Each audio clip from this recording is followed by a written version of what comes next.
सोचिए, एक पूरा साल जनता एक नेता के इंतजार में मैदान में डटी रही। ना बारिश, ना ठंड, ना रात की परवाह, क्योंकि आने वाली थी इंदिरा गांधी। क्या आप मान सकते हैं कि बनारस की धरती पर ऐसा भी हुआ था? जब तारीख बदली, साल बदल गया, पर जनसभा नहीं टली। ये सिर्फ एक भाषण नहीं था, ये था इंदिरा गांधी और बनारस के लोगों के बीच का भावनात्मक रिश्ता जो इतिहास बन गया। नमस्कार दोस्तों, मैं हूं कंचन और आप देख रहे हैं कहानी कंचन की। अगर हम पहली बार मिल रहे हैं, चैनल को सब्सक्राइब कीजिए, नोटिफिकेशन बटन दबा दीजिए ताकि आने वाली हर कहानी में हमारा साथ बना रहे। क्या सच में बनारस ने इंदिरा गांधी को सुनने के लिए 1 वर्ष की प्रतीक्षा की थी? 1 वर्ष की प्रतीक्षा का यह किस्सा है 1979 का है। तब केंद्र में चौधरी चरण सिंह जी की सरकार थी। यह सरकार कांग्रेस के समर्थन से चल रही थी। जब कांग्रेस ने समर्थन वापस ले लिया तो चौधरी चरण सिंह की सरकार गिर गई। इसी कारण देश में लोकसभा के मध्यावधि चुनाव की घोषणा कर दी गई। देश भर में चुनावी रैलियां होने लगी।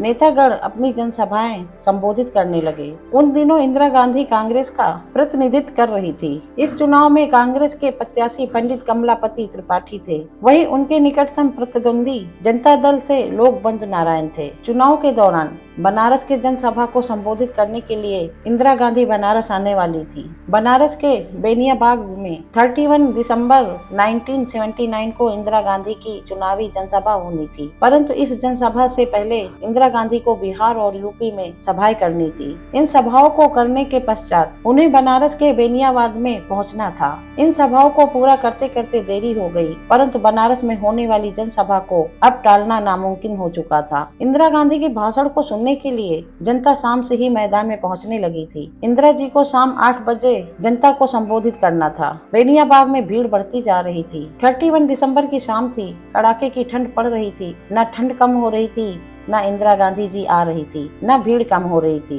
ठंड से बचने के लिए भीड़ ने धीरे धीरे तापने के लिए आग जलानी शुरू कर दी। मंच पर कभी नेता बोल रहे थे तो कभी कवि बोल रहे थे तो कभी कोई चुनावी वक्ता कुछ कह रहे थे। पंडित कमलापति मंच पर बैठे हुए श्रीमती गांधी का इंतजार कर रहे थे। भीड़ इतनी जमा हो चुकी थी कि जनसभा स्थगित करना असंभव सा लग रहा था। सुबह के 3 बज चुके थे और अंततः इंदिरा जी मंच पर पहुंची। जब इंदिरा जी मंच पर पहुंची तब मंच का संचालक कभी बेधड़क बनारसी कर रहे थे। क्या हुआ फिर? उन्होंने श्रीमती गांधी को आते देख कहा, इंदिरा जी, राजनीति इतिहास की अनोखी घटना है। हम आपके इंतजार में साल भर से इसी मैदान में बैठे हैं। इस पर इंदिरा गांधी भी मुस्कुराने लगी। बात यह हुई कि इंदिरा गांधी का इंतजार 31 जनवरी 1979 से हो रहा था और अब सुबह 3 बजे 1 जनवरी 1980 हो चुका था। 365 दिन तो नहीं बीते थे, परंतु कैलेंडर जरूर बदल गया था। इसके बाद इंदिरा गांधी ने नेताओं को निराश नहीं किया, बल्कि अपने नेताओं के लिए लंबा भाषण दिया। उनके भाषण एवं जनसभा संबोधित करने का फल पंडित कमलापति त्रिपाठी जी को मिला। जब नतीजे आए तो बनारस के लोकसभा चुनाव के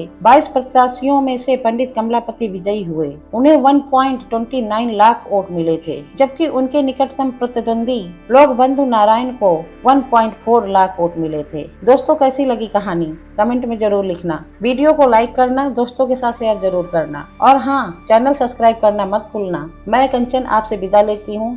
फिर मिलूंगी एक नई कहानी के साथ। धन्यवाद।